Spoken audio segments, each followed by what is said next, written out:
82 کی بات ہے، میں انڈیا گیا اکیلا،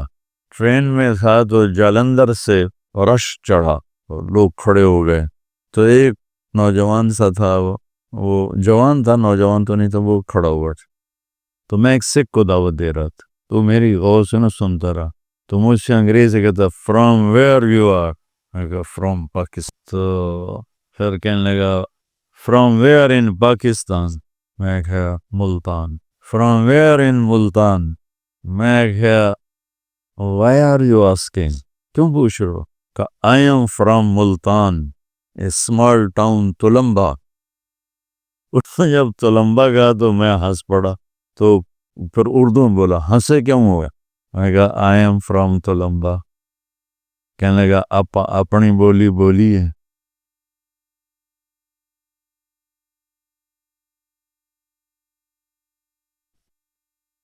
کہنے لگا اتنے تو ساڑی کوئی جانتا ہی کوئی نہیں، آپ اپنی بولی بولیے، میں کہا بولیے، اس نے پیچھے اس کی بہن مجمع میں پھنسی کھڑی تھی، ایجڈ عمر رسید، اس نے اس کو جا کے بتایا کہ تلمبے کا ایک لڑکا بیٹھا ہوا ہے، وہ تو آئی شیرنی کی طرح، پھر بھی ایسی ہیوی ویٹ، اس نے ایک ادھر پھینکا، ایک تو ادھر پیٹا، ادھر پھینک، جب میرے سامنے والی سیٹ پر 3 آدمی بیٹھے تھے تو 3 ہی کی وہ تھی،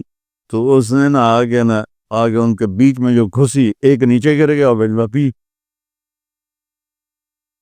مجھے کہتے پترا تو تلمبیدا ہے، میں کہا جی ماسی جی میں تلمبیدا، میں ٹھر پاواں جتنے تلمبے کے، اس نوجوان کا نام تھا رام سروپ چگ، رام سروپ چگ، مجھے آج تک یاد ہے، مجھے اب چیزیں یاد نہیں رہتی، مجھے آج تک یاد، رام سروپ 86L سیٹلائٹ ٹاؤن، اس نے مجھے اپنا ایڈریس بھی ایسا پڑا نہیں، زندہ مر گیا،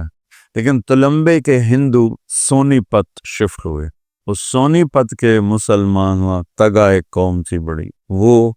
تلمبا شفٹ ہوئے، کچھ اس میں راجپوت فیملیز بھی ہیں، کوئی یہ تگا فیملی بھی، تو وہ بی بی جلندر سے جو شروع ہوئی ہے مجھ سے باتیں کرنا تلمبے کی، تو سونی پت تک وہ چپ نہیں ہوئی، امبالے گاڑی روکی تو میں نے وہ باہر چھابڑی والا سیب بیچ رہا تھا، میں نے سیب لیے، تو میں نے کاٹ کے میں نے کہا ماسی کھاسو، کہ پتر اسی مسلیاں کو لوگ کھاندے نہیں، پر تو تلمبے دائیں تیرے کو ضرور کس، تو میں گئے،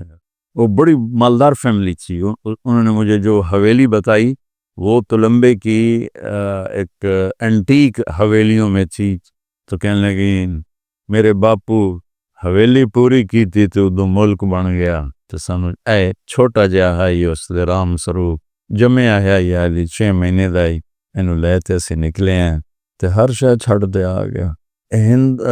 تلمبے میں ہندوؤں کی 2 بڑی فیملیاں تھیں، ایک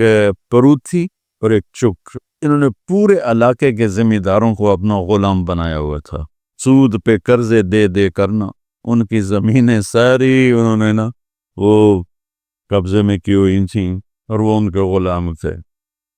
تو اب اس حویلی میں 20-25 خاندان رہتے ہیں، اور وہ اکیلے اس کے مالک تھے، اس کو کہنے لگی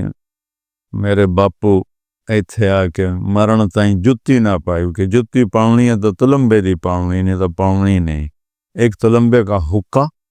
ایک خصہ، یہ مشہور تھا، تو اس لیے وہ اسی جوتے کے چکر میں ہوگا، ننگے پاؤں ہی مر گیا باپ ہمارا،